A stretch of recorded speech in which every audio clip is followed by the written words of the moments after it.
नमस्कार दोस्तों, स्वागत करते हैं आपको VCI एजुकेशन पर। चलिए, जैसे कि आपको मालूम होना चाहिए कि हम लोग प्रत्येक दिन NCERT सार संग्रह को डिस्कस करते हैं।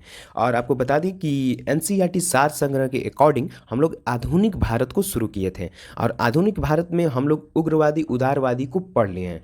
अब हम लोग शुरू कर रहे हैं गांधी युग को। और आज हम इस वीडियो में जानेंगे गांधी जी के बारे में, कुछ उनके परिचय के बारे में जानेंगे और उनसे संबंधित जो इम्पोर्टेंट क्वेश्चन आपके एग्जाम और पॉइंट से बन सकता है उन सारे क्वेश्चनों को भी इंक्लूड किए हैं। देख सकते हैं उन सारे क्वेश्चनों को एक एक करके आपको बताया जाएगा ताकि आपके एग्जाम में वो क्वेश्चन छूटे नहीं। बहुत सारे क्वेश्चन को इंक्लूड किया गया है दोस्तों। आपको बता दें कि NCERT सार संग्रह के अकॉर्डिंग अब गांधी युग शुरू हो गया है और आज का जो हम लोग का टॉपिक है वो महात्मा गांधी और उनके जो प्रारंभिक आंदोलन हुए हैं उन्हीं से संबंधित है। तो आइए देखते हैं। सबसे पहले देख सकते हैं कि आज हम लोग देखेंगे सबसे पहले कुछ गांधी जी के परिचय के बारे में। आइए इसी स्लाइड में हम देख लेते हैं गांधी जी के कुछ परिचय के बारे में। तो देखिए, आइए सबसे पहले हम बात करेंगे कि गांधी जी का नाम मतलब पूरा नाम क्या है। तो देख सकते हैं गांधी जी का पूरा नाम मोहनदास करमचंद गांधी है। क्या है? तो मोहनदास करमचंद गांधी इनका पूरा नाम होगा दोस्तों। और इनका उपनाम उपनाम तो कई नामों से इनको देखे होंगे आप लोग, जो आगे चर्चा करेंगे हम। लेकिन आप जानिए इनका उपनाम था मोनिया। क्या नाम था? मोनिया था। और इनका पिताजी का नाम क्या था? करमचंद गांधी था दोस्तों। आप इस बात को भी जाने रहेंगे। और इनकी माता जो थी उनका नाम था पुतली बाई। इनकी माता के नाम क्या था? पुतली बाई। इन सारे क्वेश्चन आपके एग्जाम में पॉइंट से जरूरी है दोस्तों, देखिए। और इनका जन्म कब हुआ था? तो 2 अक्टूबर 1869 में इनकी जन्म हुआ था दोस्तों, आपको ये भी मालूम होना चाहिए। और इनकी मृत्यु 30 जनवरी 1948 ईस्वी में हो गई थी दोस्तों, इस बात को भी जाने रहिए। आइए और इनको बता देंगे इनका जन्म स्थान के बारे में। तो पोरबंदर जो गुजरात में पड़ता है दोस्तों, वहाँ पर इनका जन्म हुआ था दोस्तों। और इनकी विवाह जो हुआ था वो 1883 ईस्वी में कस्तूरबा गांधी से हो गई थी दोस्तों। और इनके 4 पुत्र थे और एक पुत्र इनका दत्तक पुत्र भी माना जाता है दोस्तों, देखिए। लेकिन आप जानिएगा कि इनका 4 पुत्र थे, हरिलाल, मणिलाल, देवदास, रामदास। ये इनके 4 पुत्र थे, हरिलाल, मणिलाल, देवदास, रामदास। तो इस बात को भी ध्यान रखिएगा।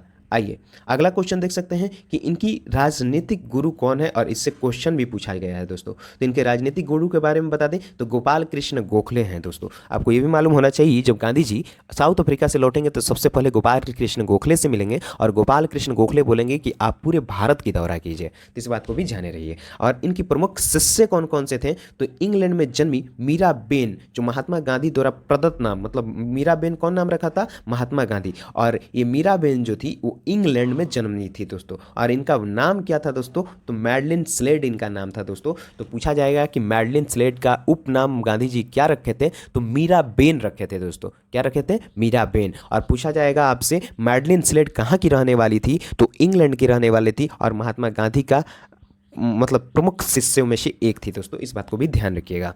आइए अगला क्वेश्चन देख सकते हैं। अगला क्वेश्चन भी आपके एग्जाम पॉइंट से बहुत ज़्यादा जरूरी है दोस्तों। इसमें देखिए सबसे पहले है कि कानून की पढ़ाई के लिए इंग्लैंड प्रस्थान कब किए थे दोस्तों? तो 1828 ईस्वी में बम्बई से गए थे इंग्लैंड कानून की पढ़ाई करने के लिए और वहीं से बैरिस्टरी की पढ़ाई करके भी ये लौटे थे।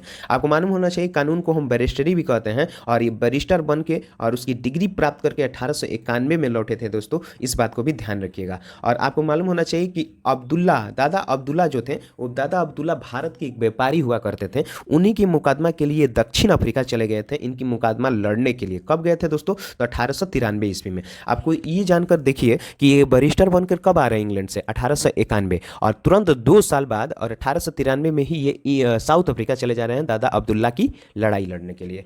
आइए, लड़ाई नहीं, मुकदमा लड़ने के लिए जाने। आगे देखिए, आगे देख सकते हैं दक्षिण अफ्रीका में नाटाल कांग्रेस की स्थापना 1894 ईस्वी में करेंगे। तो पूछा जाएगा नाटाल कांग्रेस की स्थापना कहाँ किया गया है? तो दक्षिण अफ्रीका में किया गया है। किसने किए थे? तो महात्मा गांधी ने किए थे। कब किए थे? तो 1894 में किए थे। इस फैक्ट को भी जाने रहिए, ये भी आपके एग्जाम में आया हुआ क्वेश्चन है। आइए, दक्षिण अफ्रीका में जुलू और बोअर पदक 1899 ईस्वी में मिला था दोस्तों। कासरे हिंद की उपाधि गांधी जी को 9 जनवरी 1915 ईस्वी में मिलता है दोस्तों। और आपको बता दें कि 9 जनवरी 1915 को प्रवासी भारतीय दिवस भी हम लोग मनाते हैं दोस्तों, इस बात को भी ध्यान रखिएगा। आइए, कांग्रेस अधिवेशन में प्रथम बार शामिल हुए 1901 ईस्वी में। और कलकत्ता अधिवेशन में सबसे पहले गांधी जी ने क्या होंगे? शामिल होंगे। और वहां पर कांग्रेस का अधिवेशन होगा, उसी में ये शामिल होंगे पहली बार। आइए, आपको मालूम होना चाहिए कि देखिएगा तो कांग्रेस से मतलब ये ज़्यादा नहीं मिलते थे, और आपको ये भी मालूम होना चाहिए कि कांग्रेस से अलग हटकर अपनी राजनीतिक पार्टी की शुरुआत करेंगे और अलग हटकर लड़ेंगे, कांग्रेस में ज़्यादा ये शामिल नहीं होंगे। जी आप देखेंगे, इनके बारे में पढ़ेंगे तो ये आपको मालूम चलेगा दोस्तों, ये कांग्रेस के विचारों से नहीं आगे बढ़ते थे। आइए, ये अपना विचार खुद बनाते थे गांधी जी। देखिए, डरबन दक्षिण अफ्रीका में फिनिक्स आश्रम की स्थापना की। तो आपको बता दें कि डरबन कहाँ पड़ता है, दक्षिण अफ्रीका में। वहाँ पर देखिए एक नटाल कांग्रेस की स्थापना की है, दूसरी डरबन में दक्षिण अफ्रीका में पड़ता है दोस्तों। वहाँ पर फिनिक्स आश्रम बनाए 1904 में। और नटाल कब बना, 1894 में। कहाँ बना, दक्षिण अफ्रीका बना। किसने बनाया, गांधी जी बनाया। और फिनिक्स आश्रम कहाँ बनाए, तो डरबन में बनाए। डरबन कहाँ पड़ता है, तो दक्षिण अफ्रीका में पड़ता है। और ये जो फिनिक्स आश्रम बना वो 1904 में बना, इस बात को भी ध्यान रखिएगा, पूछा जा सकता है। आइए आइए थोड़ा और भी जानकारी ले लेते हैं, उसके बाद इसको देख लेते हैं दोस्तों। देखिए, गांधी जी से परिचय से थोड़ी जानकारी ले लेते हैं, उसके बाद उस स्लाइड को देखेंगे। देखिए, सत्याग्रह का प्रथम प्रयोग गांधी जी ने कब किया, तो 1906 ईस्वी में दक्षिण अफ्रीका में करेंगे दोस्तों। कहाँ करेंगे, साउथ अफ्रीका में सत्याग्रह का प्रथम प्रयोग करेंगे दोस्तों।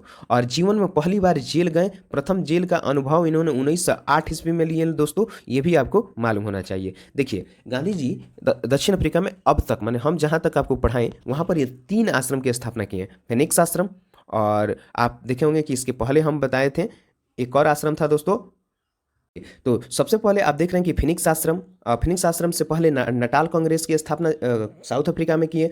उसके बाद फिनिक्स आश्रम की स्थापना साउथ अफ्रीका में किए। उसके बाद आप देखिए टॉल स्टाई फॉर्म भी बनाएंगे। टॉल स्टाई फॉर्म कहाँ बनाएंगे दोस्तों, तो ये भी आपको बनाएंगे, ये भी आपको बनाएंगे कहाँ, 1910 में जोहानसबर्ग में। और जोहानसबर्ग कहाँ है दोस्तों, तो दक्षिण अफ्रीका में ही है, इस बात को भी ध्यान रखिएगा दोस्तों। आइए अगला क्वेश्चन देखिए दोस्तों। अगला क्वेश्चन है कि महात्मा गांधी दक्षिण अफ्रीका में सक्रियता कब हुए, तो 21 वर्ष की उम्र में कब सक्रियता रहे, तो गांधी जी 21 वर्ष तक सक्रिय रहे दोस्तों, इस बात को भी ध्यान रखेंगे। आइए, महात्मा गांधी भारत पर आगमन कब किए, तो 9 जनवरी 1915 को भारत में आगमन किए दोस्तों, इस बात को भी ध्यान रखिएगा। और इसी दिन हम क्या मनाते हैं दोस्तों, भारतीय प्रवासी दिवस मनाते हैं दोस्तों। गांधी जी के बारे में और भी कुछ जानकारी है तो नीचे कमेंट बॉक्स में लिखिए, आप जितना लिखेंगे उतने आपको याद हो जाएगा दोस्तों।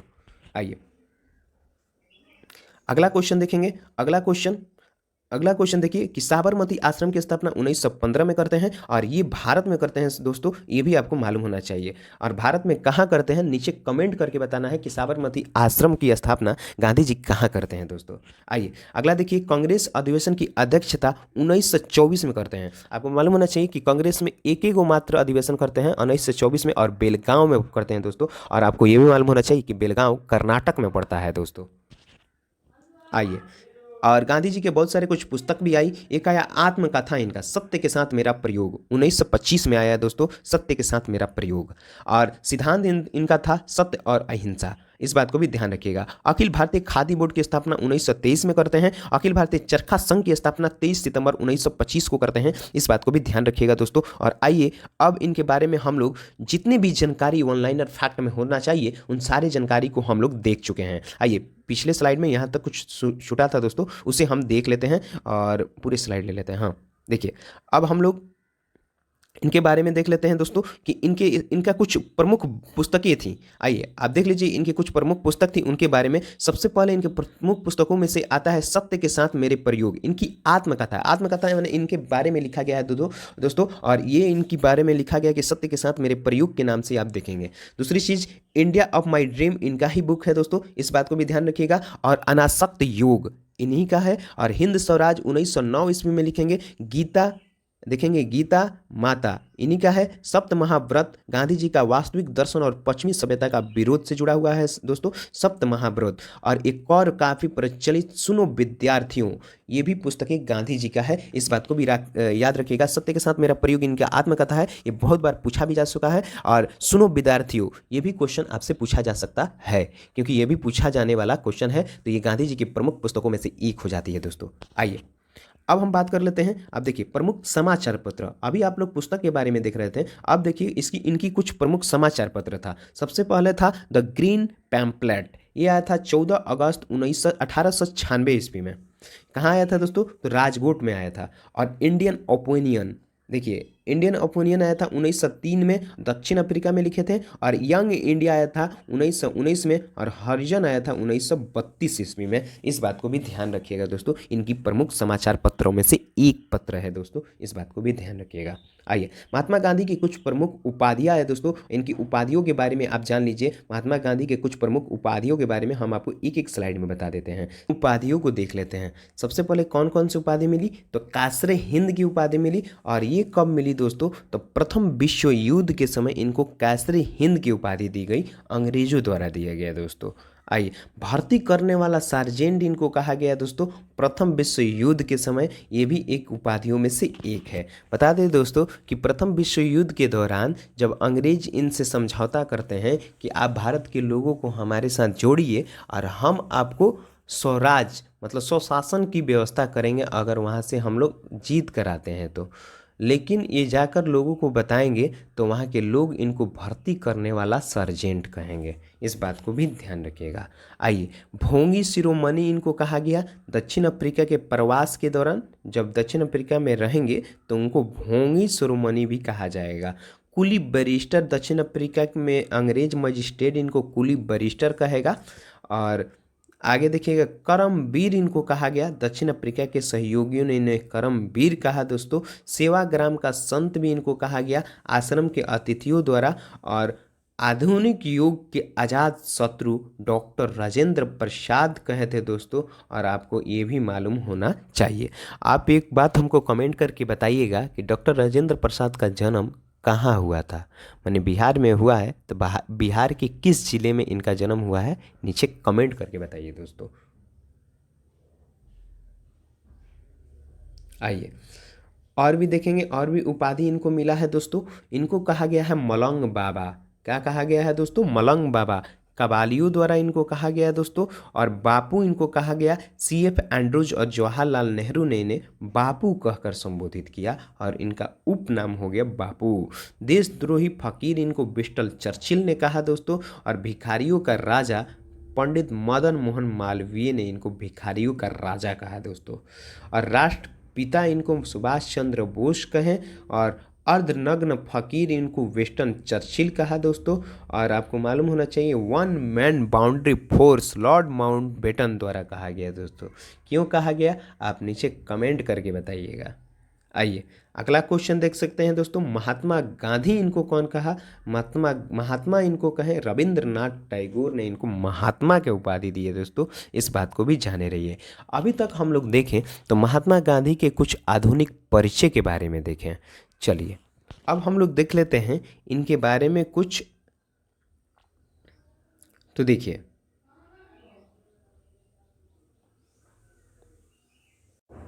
आइए देख सकते हैं कि महात्मा गांधी किस वर्ष दक्षिण अफ्रीका से भारत वापस आए दोस्तों। तो आपको मालूम होना चाहिए कि 1915 में दक्षिण अफ्रीका से क्या करेंगे, भारत वापस आएंगे। गांधी जी का सर्वप्रथम महात्मा के तौर पर संबोधित किसने किया, तो रविंद्रनाथ टैगोर ने इन्हें महात्मा कहकर संबोधित किया, इस बात को भी ध्यान रखिएगा। आइए, अगला क्वेश्चन देख सकते हैं। स्वाधीनता आंदोलन के दौरान महात्मा गांधी के घनिष्ठ अंग्रेज मित्र कौन थे, तो रेवरेंड चार्ली एंड्रू जो था, ये दीनबंधु के नाम से जाना जाता था। यही स्वाधीनता आंदोलन के दौरान महात्मा गांधी के अंग्रेज मित्र हुआ करता था। फिनिक्स फोरम की स्थापना कहाँ स्थित है दोस्तों, तो डरबन में किए, दक्षिण अफ्रीका में पड़ता है डरबन, और आपको ये भी मालूम होना चाहिए। आइए, महात्मा गांधी के राजनीतिक गुरु गोपाल कृष्ण गोखले, जिन्हें शॉर्ट में GK गोखले भी कहा जाता है, इस बात को भी ध्यान रखिएगा। आइए, अगला क्वेश्चन देख सकते हैं कि भारत में स्वतंत्रता आंदोलन के दौरान महात्मा गांधी द्वारा अहमदाबाद में साबरमती के किनारे एक साबरमती आश्रम बनाया गया, जिसे साबरमती आश्रम या सत्याग्रह आश्रम के नाम से जाना जाता है। ये इम्पोर्टेंट फैक्ट है, इसे भी ध्यान रखिएगा। आइए, अगला क्वेश्चन देख सकते हैं, इम्पोर्टेंट है कि गांधी जी के दृष्टि में अहिंसा का अर्थ क्या है, तो सत्य की प्राप्ति का मार्ग इनका अहिंसा का अर्थ है दोस्तों, इस बात को भी ध्यान रखिएगा, जरूरी है। आइए, अगले देख सकते हैं कि भारत में कपड़ा व्यापारी, बैंकर, कांग्रेसी तथा महात्मा गांधी का निकट सहयोगी से विशेषण किसका परिचय देते थे दोस्तों, तो जमनालाल बजाज का परिचय देते थे, इस बात को भी ध्यान रखिएगा। आगे देखिए, आगे देखेंगे तो आपको मालूम होना चाहिए कि भारत में स्वतंत्रता संघर्ष के दौरान सबसे पहले सत्याग्रह किसने किया। तो महात्मा गांधी ने स्वतंत्रता संघर्ष के दौरान सबसे पहले सत्याग्रह की शुरुआत महात्मा गांधी ने की है, इस बात को भी ध्यान रखिएगा। आइए गांधी जी आंदोलन और सत्याग्रह से संबंधित कुछ फैक्ट को जान लेते हैं जो आपके एग्जाम और पॉइंट से बहुत ज़्यादा जरूरी होगा। आइए यहाँ से क्वेश्चन सीधे कॉपी कर दिया जाता है। देखिए इसको हम बड़ा कर लेते हैं दोस्तों। देखिए लिखा है चंपारण सत्याग्रह कब हुआ। तो 1917 ईस्वी में हुआ और यह प्रथम वास्तविक किसान सत्याग्रह था दोस्तों। वह तिनकटिया भाग पर अनिवार्य था। नील की खेती के लिए विरुद्ध सत्याग्रह जिले तिनकटिया पत्ती भी कहते हैं इसे। मतलब आपको बता दें कि चंपारण सत्याग्रह चंपारण में हुआ था। नील की खेती करना था और उस पर 20 कट्ठा जमीन पर 3 कट्ठा पर नील की खेती आपको करना अनिवार्य था। इसी चीज़ की समस्या को उठाकर राजकुमार शुक्ल इनसे मिलते हैं और लखनऊ अधिवेशन 1916 में गांधी जी से मिलकर अपना समस्या रखते हैं। गांधी जी इनको आश्वासन देते हैं कि हम चंपारण आएंगे और सबका समस्या का समाधान करेंगे। फिर गांधी जी देखें 1917 में चंपारण जाते हैं और इसी का विरोध करके इस समस्या का समाधान भी करा देते हैं। तो इस बात को ध्यान रखिएगा कि चंपारण सत्याग्रह 1917 ईस्वी में हुआ। 3/20 भाग पर अनिवार्य नील की खेती के लिए इस आंदोलन को शुरू किया गया था, जिसे तिनकटिया पद्धति भी कहा जाता है। इतना बात जाने रहिएगा। आइए अगला बात देखेंगे कि जैसे ही इस सत्याग्रह को सफल करते हैं गांधी जी अहमदाबाद निकल जाते हैं और अहमदाबाद में मिल मजदूर आंदोलन में शामिल हो जाते हैं। वहाँ पर समय होता है 1918 को। महात्मा गांधी द्वारा भारत में प्रथम भूख हड़ताल होता है, क्योंकि अंग्रेज बोलते हैं मिल मालिक इस बात को नहीं मानते हैं, तो गांधी जी भूख हड़ताल पर बैठ जाते हैं और गांधी जी का हंगरी स्ट्राइक ये सबसे पहला हंगरी स्ट्राइक होगा भारत में। इस बात को भी ध्यान रखिएगा।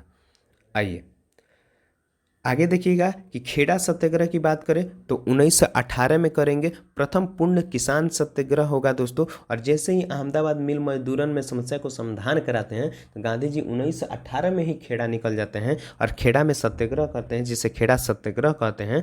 और 1918 में खेड़ा सत्याग्रह में शामिल होते हैं और प्रथम पूर्ण किसान सत्याग्रह यहाँ पर सफल करते हैं दोस्तों। इस बात को भी ध्यान रखिएगा। उसके बाद जैसे ही लगातार अपना आंदोलन जारी रखते हैं, उसके बाद खिलाफत आंदोलन शुरू करते हैं 1919 में। सर्वप्रथम असहयोग आंदोलन में अभिव्यक्ति भी करते हैं, इस बात को भी ध्यान रखिएगा। आइए आप देखेंगे कि असहयोग आंदोलन शुरू होता है 1920 में। अब प्रथम जन आंदोलन की अभिव्यक्ति गांधी जी यहीं पर करते हैं, इस बात को भी ध्यान रखिएगा।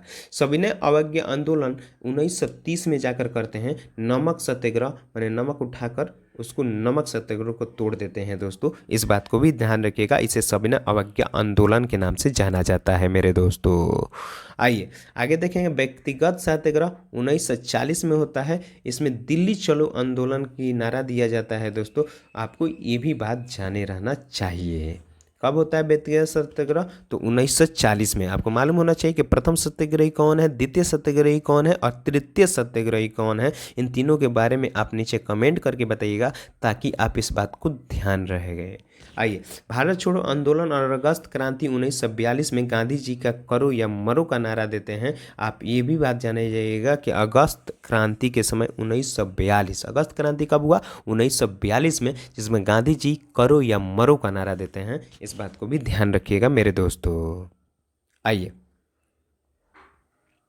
अब देखेंगे गांधी जी का कुछ आश्रम है दोस्तों। आप इस बात को ध्यान रखिए। गांधी जी का सबसे पहले आश्रम होता है फिनिक्स आश्रम। फिनिक्स कहाँ होता है? तो डरबन में होता है। ये 1904 में इसे खोलते हैं। उसके बाद टॉलस्टॉय खोलते हैं। जोहान्सबर्ग में खोलते हैं। जोहान्सबर्ग भी कहाँ होता है? तो दक्षिण अफ्रीका में होता है दोस्तों। 1910 में इसे खोलते हैं।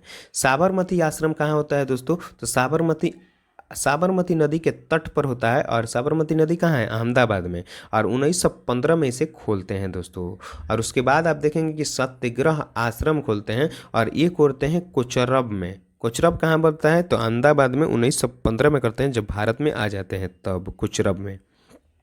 अनासक्ति आश्रम की स्थापना उत्तराखंड में करते हैं और कौसानी एक जगह है, वहीं पर 1929 में जब सविनय अवज्ञा आंदोलन की शुरुआत करते हैं तो वहीं पर कौसानी में अनासक्त आश्रम की स्थापना करते हैं। सेवाग्राम आश्रम की स्थापना वर्धा महाराष्ट्र में करते हैं 1936 में। ये सारे आश्रमों को ध्यान रखिएगा और याद भी रखिएगा दोस्तों।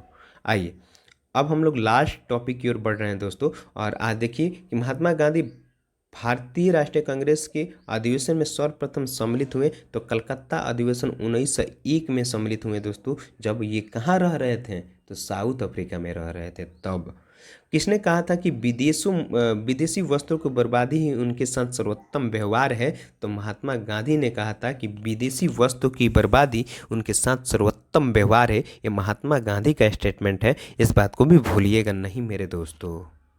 आइए आगे देख सकते हैं। अगला क्वेश्चन भी है कि वर्ष 1915 में दक्षिण अफ्रीका से लौटने के पश्चात गांधी जी ने वर्ष 1917 में चंपारण के किसानों को शोषण के विरुद्ध अपना पहला सफल सत्याग्रह प्रारंभ किया। इस बात को भी ध्यान रखिएगा कि जब 1915 से दक्षिण अफ्रीका से लौटते हैं तो इसी दिन हम लोग 9 जनवरी को प्रवासी भारतीय दिवस मनाते हैं इनके लौटने के क्रम में। और वर्ष 1917 में चंपारण के किसानों को शोषण हो रहा था, उसके विरुद्ध ये पहला सफल सत्याग्रह करते हैं। तो आपसे पूछा जाएगा गांधी जी के सबसे पहला सफल सत्याग्रह कौन है? तो चंपारण सत्याग्रह जो 1917 में हुआ। उसमें कौन से बिहार के किसान नेता थे जो गांधी जी से मिले थे? तो उनका नाम था राजकुमार शुक्ल। इस बात को भी ध्यान रखिएगा, इम्पोर्टेंट है। आइए आगे देखेंगे। अगला क्वेश्चन है कि दक्षिण अफ्रीका में रहते हुए महात्मा गांधी ने किस पत्रिका का प्रकाशन किया? तो इंडियन ओपिनियन जो पत्रिका आती थी ये दक्षिण अफ्रीका में गांधी जी ने प्रकाशित किया था। इस बात को भी ध्यान रखिएगा। ऑन टू दी लास्ट नामक पुस्तक के लेखक कौन है? तो जॉन रस्किन है दोस्तों। Unto the last. आप ऑन टू दी लास्ट के बारे में ज़्यादा रिसर्च करके नीचे कमेंट करके बताइएगा कि ऑन टू दी लास्ट क्या है, इसके बारे में क्या क्या लिखा गया। इसके बारे में जितना आप बताएंगे उतना आपको इस बारे में फैक्ट याद होगी। इस बात को ध्यान रखिएगा। आइए आगे देखिए। महात्मा गांधी के सर्वप्रथम राष्ट्रपिता कहकर किसने संबोधित किया? सुभाष चंद्र बोस। हम आगे स्लाइड में बताए थे मेरे दोस्तों। महात्मा गांधी के नाम से महात्मा शब्द किस आंदोलन के बाद जोड़ा गया? तो चंपारण सत्याग्रह के पश्चात जब चंपारण सत्याग्रह सफल करके आते हैं तो रविंद्रनाथ टैगोर ने इन्हें महात्मा कहकर संबोधित करते हैं। इस बात को भी ध्यान रखिएगा। गांधी जी की मृत्यु पर किसने कहा हमारे जीवन से प्रकाश चला गया? तो जेएल नेहरू, जिनको जवाहरलाल नेहरू भी कहा जाता है। इस बात को भी ध्यान रखिएगा, ये इम्पोर्टेंट है। आइए चंपारण सत्याग्रह से वो फैक्ट जो हम आपको बताए हैं वो जान लीजिए कि महात्मा गांधी के चंपारण सत्याग्रह में बिहार के किसान राजकुमार शुक्ल भी शामिल थे, जिन्होंने चंपारण के किसानों की समस्या के समाधान हेतु गांधी जी को बिहार आने को आमंत्रित किए। इस बात को ध्यान रखिएगा, हम आपको बता चुके हैं। आइए और आज का हम लोग का सेकेंड लास्ट टॉपिक है कि महात्मा गांधी के चंपारण सत्याग्रह का विरोध किसने किया? एन जी रंगा।